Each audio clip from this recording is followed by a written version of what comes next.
Let Jalen Brunson cook. After that disappointing loss against the OKC Thunder on Friday, the Knicks respond with a big W against the Milwaukee Bucks, and I'm here to break it down. What's up, guys? It's your boy Dariel once again. Let's get right into today's video. Listen, man, there's only one thing to talk about, and this whole video is going to be about praise, and it's not even just going to be about Jalen Brunson. I'm going to show some love to Cat. I'm going to show some love to Campaign. I'm not going to say anything negative because the way that the Knicks responded after that disappointing loss against OKC Thunder on Friday is inspiring. And Jalen Brunson, Big Body Brunson, as Big Perk likes to say on NBA Today. My man had 44 points in 29 minutes. I think that's the record for most points and the limited amount of minutes that he played. Something along those lines. I can't remember the exact record itself, but 16 of 26 from the field, 5 of 10 from three-point line, 7 of 8 from free throws, grabbing 5 rebounds, dishing out 6 assists with 1 steal. Like, the number one thing that I saw from Brunson specifically was it seemed like it bothered him. It seemed like the loss on Friday against OKC bothered him, and he took it kind of personal. And Andre Jackson, who's supposed to be the Bucks' better perimeter defender, and I'm definitely going to get into the Bucks a little later. I'm going to talk about how, like, they're just not going to do anything this season. I don't see how they can go far unless they make a really big trade deadline move, but I don't think that's going to happen. But anyway, Jalen Brunson had Andre Jackson just on him to start off the game. And then what did Jalen Brunson do? He got him in 2 quick fouls. He got subbed out of the game. And then next thing you know, he is absolutely cooking Pat Connaughton, AJ Wilson, I think is his name. Just absolutely cooking him. When Jalen Brunson had him on the aisle, if it was Pat Connaughton or AJ Wilson, and he had the ball going between his legs, behind his back, the one thing that I was thinking about that one scene in Deadpool and Wolverine where he meets Blade, Elektra, and Gambit, and I think Blade is the one kind of agreeing with Deadpool to go to I forgot the main villain's name, but Blade agrees with Deadpool, and he's telling him, yo, we should definitely go with him, and we should definitely try and take the villain's head off. And then all I remember is Deadpool going, yes, let this man cook. And that's what I was picturing in my mind, and that's what I was feeling when I saw Jalen Brunson just going off. There's just no defense for him. If Jalen Brunson puts his mind to something and he's specifically wanting to go to the rim, if he wants to get people in foul trouble, if he just wants to just make it known that he's gonna lead his team to a W, Jalen Brunson, he's that guy, he's that dude. And once again, just like Big Perk says on NBA Today, Big Body Brunson. And I'm really glad that he came out and took it personal, because going into the game on Friday against the OKC Thunder, I said that Jalen Brunson specifically, he had an opportunity to go up against SGA, who in my opinion was the MVP. And Jalen Brunson had an opportunity to really make a case for his name, because when these conversations come up as far as best players, best point guards in the league, his name is always brought up after the fact.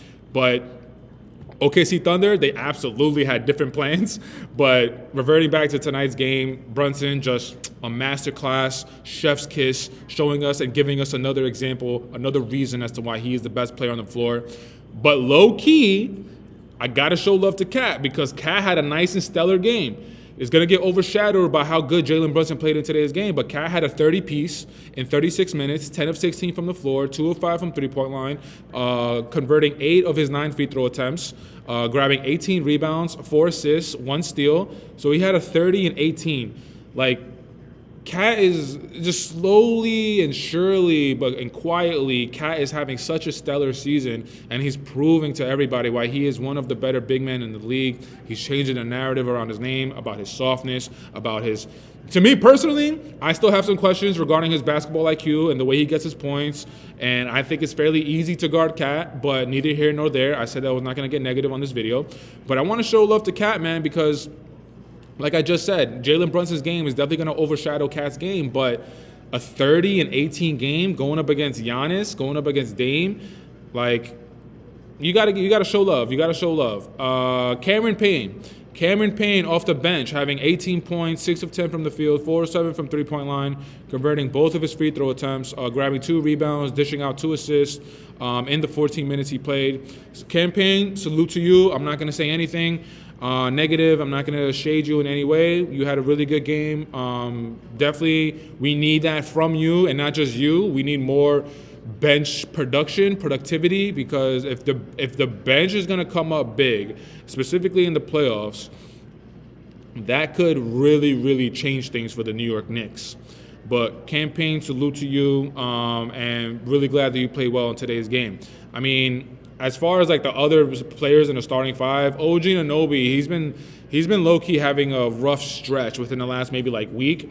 Today was a little bit better of a game, 11 points, 5 of 12 from the field, 1 of 5 from three-point line, converting none of his free throws, and he only had 1 free throw attempt, grabbing 1 rebound, dishing out 2 assists, played 31 minutes. So today, like, he had moments in the game, but of course he's guarding Giannis, and Giannis is just a bully, and he's just gonna just literally use his strength against whoever's guarding him. So OG Anunoby could definitely hold his own against Giannis, but he is put at a little bit of just a weird spot because nobody's really gonna be able to stop Giannis. So OG Anunoby, as long as we got the W and you played okay, I'm not gonna go crazy. Josh Hart, 11 points, 5 of 5 from the field, converting the only three-point shot that he took, grabbing 11 rebounds, 4 assists, 1 steal. So an 11-11 game for Josh Hart in the 35 minutes. I believe that those, like, most of his points came maybe in like the third or fourth quarter, and I think he didn't hit his first bucket until like late in the second quarter. So I think it was like almost through the first half where he basically didn't have a bucket. But the last person in the starting five, Mikal Bridges, I mean, it's a little rough, man. It's a little rough. But as long as we're winning, it's okay. But Mikal Bridges, 6 points, 2 of 5 from the field, 1 of 4 from three-point line in the 37 minutes that he played, converting 1 of his 2 free throw attempts, grabbing 2 rebounds and 6 assists. This is it with Mikal, man. This is pretty much it. We're gonna get it's gonna be ebb and flows with Mikal Bridges. He's gonna have a couple of good games, and then he's gonna have a bad game, and then he's gonna go back to a couple of good games. But there's also going to be instances where he's going to have one good game, and then he's going to have a bad game, a good game, and a bad game. So I'm just waiting until like right around the playoff time, maybe like a couple weeks before playoffs. That's when I'm really going to be paying attention to if Mikal Bridges can add productivity to the lineup in a consistent way. Right now, we're good with this win. We go to 26-14. We're good right now, so as long as we're winning, I'm not going to go crazy on Mikal Bridges. But a couple of weeks before the playoffs, I'm not trying to see this 25-point game, one game, 6 points, another game, 18 points, another game, 4 points, another game. I'm not trying to see that from Mikal Bridges. But overall, Jalen Brunson is just proving to us again why he is one of the better players in the league, not just the Eastern Conference, and Big Body Brunson is our MVP all day, every day. Now, I also want to remind you guys that earlier today, I put out a video talking about the next 3 games in the Knicks schedule. Today was the Milwaukee Bucks. We caught that W all day, every day. Tomorrow, we got a back-to-back with Detroit Pistons.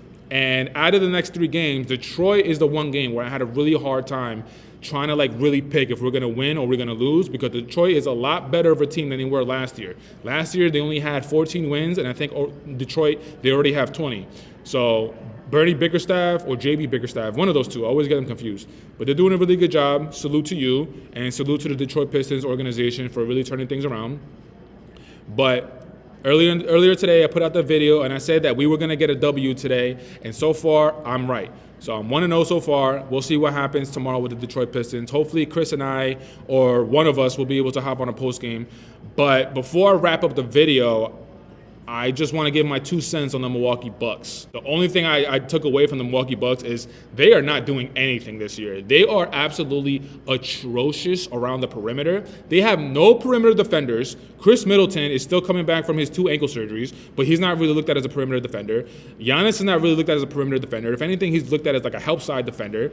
Dame is notorious for not being a good defender. Andre Jackson, Pat Connaughton, AJ Wilson, like those guys aren't known for being defenders. So I'm just thinking about the competition if they make it to the playoffs. Honestly, I'm not even sure if they're going to make it to the playoffs. I see them in the play-in. The last time I checked, I think they were the 4th seed in the Eastern Conference, right behind us. But I don't know what the rest of the schedule looks like up until the All-Star break. I don't know what the level of competition, how many above 500 teams that the Milwaukee Bucks are playing. So I don't know, but I wouldn't be surprised if by the end of the season they're somewhere between the 7, 8, 9, and 10 seed. Because just from what I've seen tonight, I don't think they're going to be able to do anything unless there's a really big trade deadline move that they make. But I don't know the contracts. I don't know the situations. I don't know what players are up for being able to be traded, all that stuff. So I don't know. But from what I saw, Dame and Giannis, it still looks like they're trying to figure it out, even after winning the NBA Cup against the OKC Thunder in December. At this point, it's like, whatever. It's frustrating to see. And another thing, Giannis, like, let me give you your respect. You have developed a better jump shot. Tonight, what did Giannis end up with tonight? Tonight, Giannis ended up with 24 points, 10 of 21 from the field. He took 1 3-point shot, and he missed that. 4 out of 10 free throws. So his shot is very iffy. Like, I've seen enough highlights of Giannis. But, like, up until around the NBA Cup, like, Giannis, it looked like his jumper, specifically his mid-range shot, it just looked more fluid. And I don't know, today, I didn't really see that shot being as fluid as I thought it would be. And another thing is that, like, yo, my man travels? Like, are the refs not going to call that? My man does a reverse spin, and then he picks up his pivot foot to take another 2 steps. And that's one thing about the NBA that, like, I am just absolutely perturbed by. Like, the consistency of these calls are not great. Like, we really need to get back to, like, if there's a travel and if it's blatant, you need to call it. And one last thing, I'm really tired of seeing all these players complain. If I was an NBA commissioner, I would definitely implement a rule about, like, first, we're going to bring back the physicality in the game.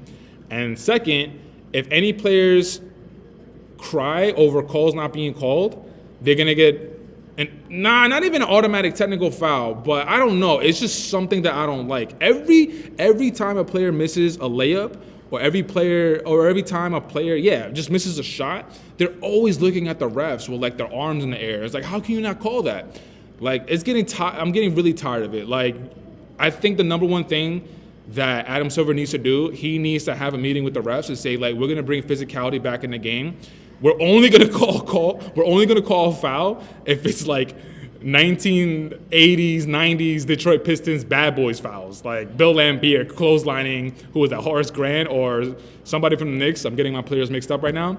But, like, those are the only fouls we're calling. Everything else is up for grabs, but we're going to lean more on the physicality side. Like, it's just frustrating to watch a little bit today's NBA game, man, and that's why the ratings are down, but that's a story for another day.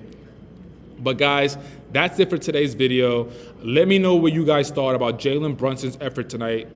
But, guys, that's it for today's video. Thank you so much for checking it out. You guys know the drill. Jalen Brunson for all the MVPs. The deuces lose for co-MVP. OG Anunoby for Defensive Player of the Year. Taj Gibson, we love you. And Taj Gibson for president, always and forever. Mr. New York or nowhere. Mr. Queens forever. Mr. Queens, get the money. And I'm out. Peace.